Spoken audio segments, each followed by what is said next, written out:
Now I'm at the Chelsea Cultural and Historical Block in East China's Hangzhou, where the 19th Asian Games is currently being held. And today I've invited a special guest to join me to explore the culture and history of the block. Hi everyone, my name is Basma Lachkar and I am from Brunei Darussalam. I'm here to compete for Asian Games in Wushu, the event Tai Chi Chuan and Tai Chi Jian.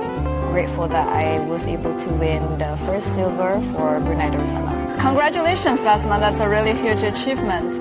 And today I'm going to take you to the Hangzhou Workmanship Demonstration Pavilion to experience some traditional Chinese culture associated with the Mid-Autumn Festival.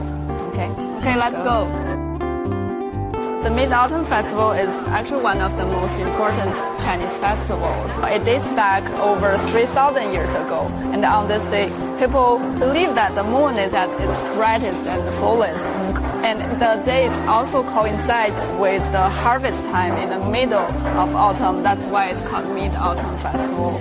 In this day, people usually celebrate by going to family gatherings and gazing at the moon and also carrying the lanterns. First up, I want to take you make some traditional Suzhou style mooncake.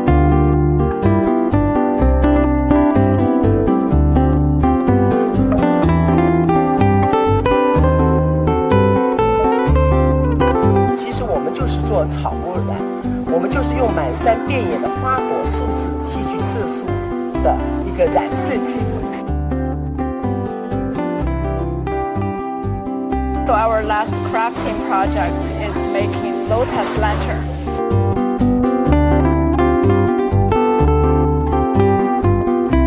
Which part is your favorite? What do you feel about it? I mean, all of them are my favorite, but the most I think would be the mooncake one.